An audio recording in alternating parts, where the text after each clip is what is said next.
बिहार में शिक्षक भर्ती की तैयारी करने वाले सभी भाई बहनों का स्वागत करता है द मास्टर, आपका अपना यूट्यूब चैनल। तो भैया बहुत दिनों से जो आप प्रश्न पूछ रहे हैं कि 9 से 10 में फॉर्म भरने के लिए हमारा सब्जेक्ट कॉम्बिनेशन क्या होना चाहिए, तो उसके लिए एक बेहतरीन सी वीडियो लेकर हम आपके सामने उपस्थित हैं। इस वीडियो को देखने के बाद सब्जेक्ट कॉम्बिनेशन के जितने भी प्रश्न आपके मन में चल रहे हैं, सारे प्रश्नों का आंसर आपको मिल जाएगा, सारे डाउट आपको क्लियर हो जाएंगे। तो बिहार में चतुर्थ चरण की शिक्षक भर्ती जो आने वाली है, उसमें सामाजिक विज्ञान जो कि 9 से 10 वाला सामाजिक विज्ञान है, उसमें हमारा सब्जेक्ट कॉम्बिनेशन क्या होगा, इस पर बात करेंगे। और ये ऐसी वीडियो रहेगी जिसमें आपके सारे डाउट क्लियर हो जाएंगे।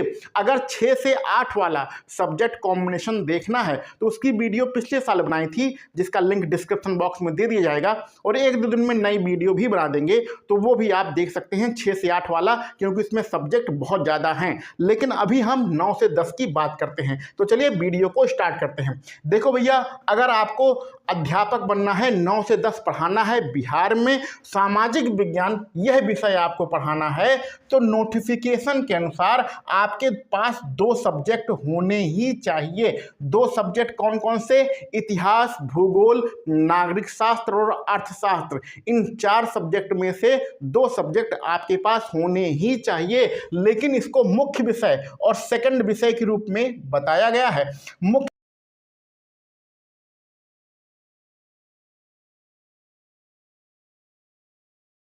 विषय में क्या है कि आपके पास इतिहास अथवा भूगोल दोनों में से कम एक विषय होना ही चाहिए।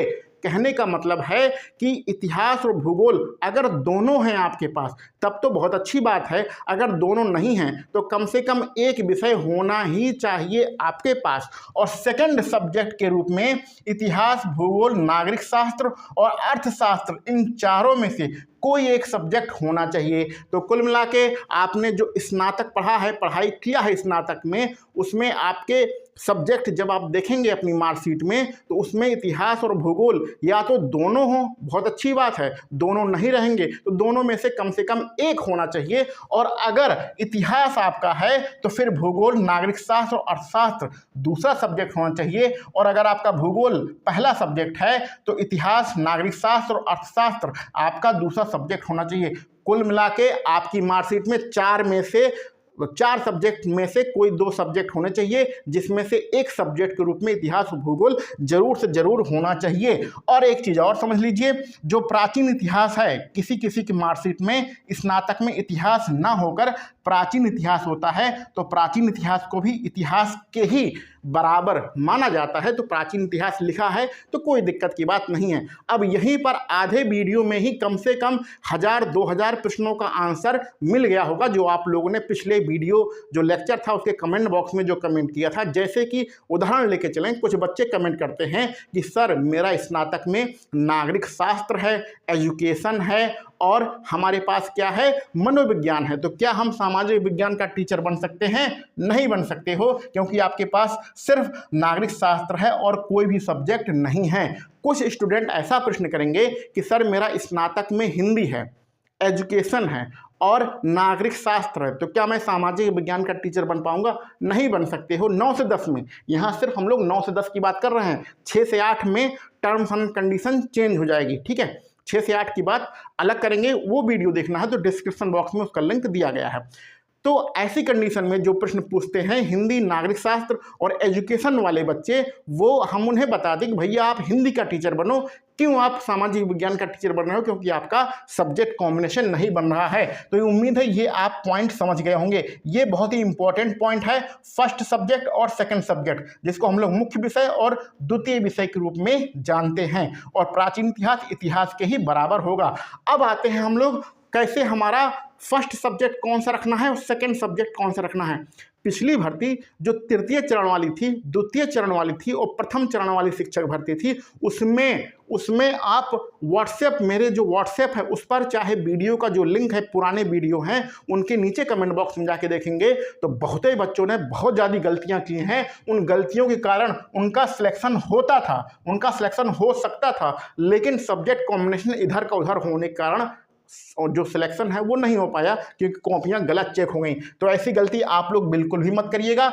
आप इस सब्जेक्ट कॉम्बिनेशन को पेपर में, ये तो फॉर्म भरने की योग्यता है, फॉर्म भरने की योग्यता आप समझ गए ना।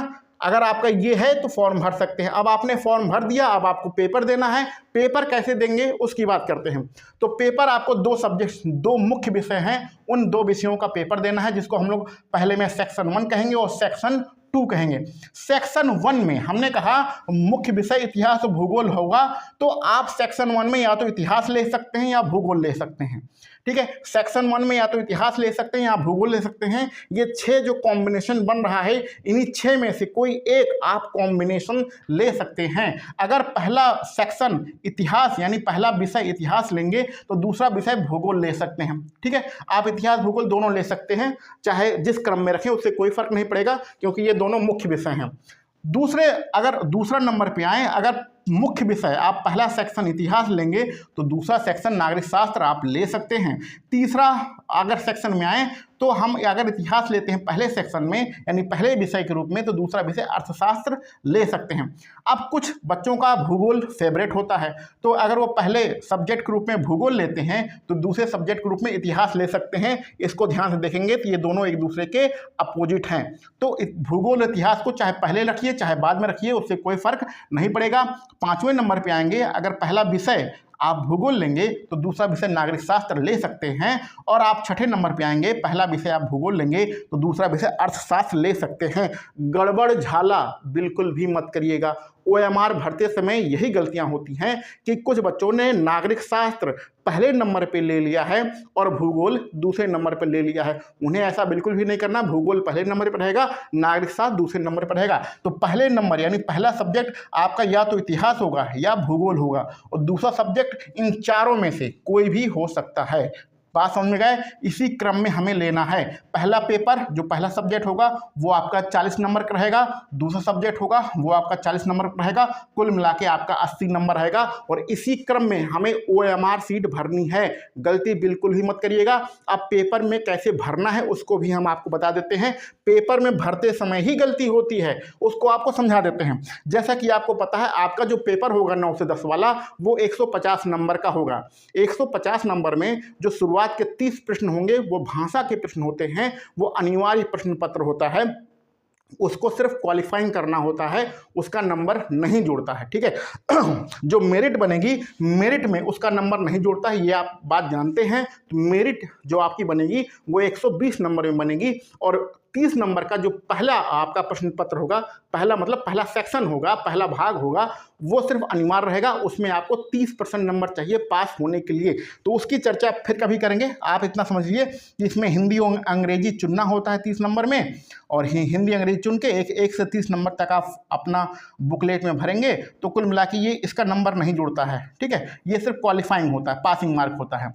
150 नंबर की आपको बुकलेट मिलेगी। तो 1 से 30 तक आपने भर दिया। अब सेकंड जो दूसरा भाग होगा वो सामाजिक अध्ययन का भाग होता है, ये अनिवार्य होता है, ये सभी में कॉमन होता है। चाहे आप सामाजिक विज्ञान का पेपर दीजिए, चाहे गणित का पेपर दीजिए, चाहे हिंदी का पेपर दीजिए, चाहे अंग्रेजी सब्जेक्ट का पेपर दीजिए, किसी भी सब्जेक्ट का पेपर देंगे तो सामाजिक अध्ययन जो 40 नंबर की आती है, जो 31 नंबर से 70 नंबर के बीच में होती है, तो ये सबका कॉमन होता है। तो यानी कि आपने 1 से लेके 70 नंबर तक आपने भर लिया। अब आपका सब्जेक्ट चालू होगा। सब्जेक्ट 40 नंबर का पहला, 40 नंबर का दूसरा, यही बात समझने वाली है। इतना तो आसान है, इतना तो आप लोग कर लोगे, क्योंकि ये सारी चीज़ें कॉमन रहेंगी चाहे आप किसी का भी पेपर दे रहे हो। ठीक है, अब सेक्शन 1 में देखो, जो आपका सेक्शन 1 होगा वो 71 नंबर से 110 नंबर तक जो आपको OMR सीट मिलेगी, 71 नंबर से 110 नंबर तक भरेंगे। और सेक्शन सेकंड, ये वाला सेक्शन सेकंड, ये आप 111 नंबर से 150 नंबर तक भरेंगे। यानी जो सेक्शन 1 में आपका सब्जेक्ट है वो 71 से 110 नंबर तक भरेंगे, और सेक्शन सेकंड में जो आपका सब्जेक्ट है वो 111 से 150 नंबर तक भरेंगे, जो OMR में नंबर होगा। ठीक है, अब यहाँ पर क्या गलतियाँ होती हैं, ये पहला वाला 40 नंबर, दूसरा वाला 40 नंबर, इसको आप ध्यान से समझ लीजिए। गलती क्या करोगे आप लोग, इस चीज़ को अब आप ध्यान से समझिए। देखो भैया, जो आपको क्वेश्चन पेपर मिलेगा उसमें 40 नंबर का इतिहास रहेगा, 40 नंबर का भूगोल रहेगा, 40 नंबर का अर्थशास्त्र रहेगा और 40 नंबर का नागरिक शास्त्र रहेगा। ऐसा नहीं है कि आपने 2 सब्जेक्ट चुना है तो सिर्फ वही 2 सब्जेक्ट रहेंगे, 40 नंबर के सभी सब्जेक्ट, चारों सब्जेक्ट रहेंगे। लेकिन आपको जो भरना है ध्यान से समझिएगा। मान लेते हैं आपने ये वाला कॉलम, कौन सा, ये वाला, आपने ये वाला कॉलम चूज किया है, सेक्शन फर्स्ट ओएमआर सीट में भूगोल और सेक्शन सेकंड इतिहास चूज किया है। ठीक है, ये आपको चूज किया है आपने। गलती क्या होगी, जब ओएमआर सीट मिलेगी तो हो सकता है पहले 40 प्रश्न इतिहास वाले दिए हों।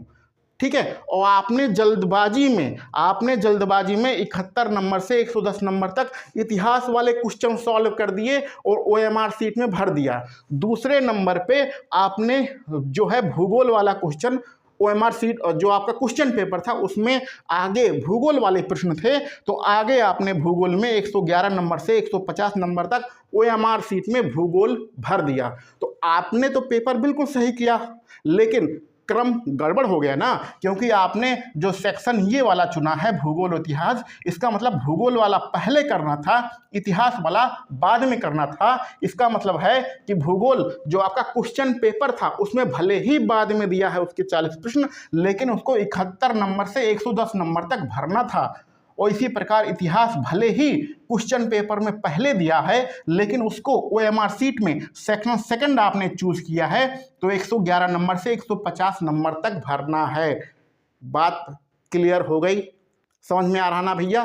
गलती बिल्कुल ही मत करिए। यह वीडियो इसीलिए बनाया जा रहा है कि जो आप लोग इतने प्रश्न पूछते हैं और गलती करने के कारण जो नौकरी, सरकारी नौकरी आपको मिल सकती है, वो कुछ दूर, कुछ समय के लिए आगे बढ़ जाती है। आगे बढ़ने का मतलब, अगर आप गलती कर दोगे तो इसमें मौका आपका चला जाएगा, फिर अगली शिक्षक भर्ती की तैयारी करोगे 1-1.5 साल उसमें लग जाएगा। तो ऐसी गलती बिल्कुल ही मत करिएगा।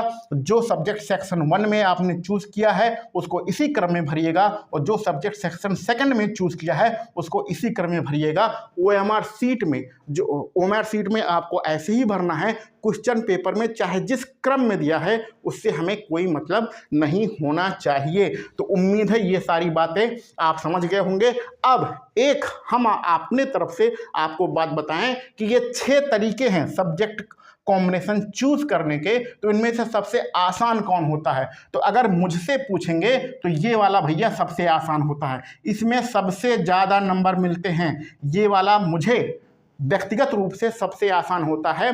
जो आपके 4 सब्जेक्ट हैं, चारों में नागरिक शास्त्र का जो पेपर होता है वो सबसे आसान होता है। अगर आप किसी बच्चे से बात करेंगे तो नागरिक शास्त्र में वो 30 नंबर, 32 नंबर, कुछ बच्चे तो 40 नंबर का पेपर होता है, तो 40 में से 30 नंबर, 32 नंबर, और कुछ स्टूडेंट तो 35 नंबर भी ले आते हैं। यानी 35 नंबर नागरिक शास्त्र में आप ला सकते हैं। लेकिन जो ये अर्थशास्त्र होता है ना, इसका पेपर बहुत ही खतरनाक होता है यार। 40 में से 25 नंबर लाना भी बड़ा मुश्किल हो जाता है। ठीक है, और फिर यानी दूसरे नंबर पे अगर अगर आप कहना माने तो दूसरे नंबर पे आपको सिर्फ और सिर्फ नागरिक शास्त्र ही रखना है। तो यानी कि या तो ये दूसरा वाला या तो ये 5वां वाला, इन दोनों में से कोई एक आपको सब्जेक्ट कॉम्बिनेशन लेके चलना है। और अगर आपका इतिहास भूगोल बहुत ही अच्छा है तो ये पहला वाला भी ले सकते हैं। तो इतिहास भूगोल अगर आपका बहुत अच्छा है तो पहला वाला ले सकते हैं, लेकिन मेरा व्यक्तिगत मानना है तो दूसरे नंबर पर नागरिक शास्त्र ही रखिएगा और पहले नंबर पे चाहे इतिहास रखिएगा चाहे भूगोल रखिएगा। यानी इन दोनों सब्जेक्ट कॉम्बिनेशन में से कोई एक लेकर चलिएगा। और मेरा जो फेवरेट है ये दूसरा वाला है। ठीक है, क्योंकि इसमें ज़्यादा नंबर मिलते हैं। जो भी बच्चे इतिहास और नागरिक शास्त्र लेके पेपर दिया है, चाहे तृतीय चरण हो चाहे द्वितीय चरण हो, उनसे आप बात करेंगे तो उनके ही सबसे ज़्यादा नंबर आए हैं। ठीक है, तो ये हमारी बातें होंगी। सब्जेक्ट कॉम्बिनेशन का लेक्चर हो गया, वीडियो हो गया। वीडियो में हमने सारी चीज़ें समझाने की कोशिश किया है। वीडियो आपको कैसा लगा कमेंट बॉक्स में ज़रूर बताइएगा। और आपके जो भी सुझाव हों या जो भी प्रश्न हों, इस वीडियो को देखने के बाद भी अगर मन में कोई प्रश्न आपके पास है, कोई डाउट है मन में, तो कमेंट बॉक्स में ज़रूर बताइएगा और उसका आंसर दिया जाएगा। तो चलिए मिलते हैं अगले वीडियो लेक्चर में। आप सभी लोगों को वीडियो देखने के लिए बहुत बहुत धन्यवाद।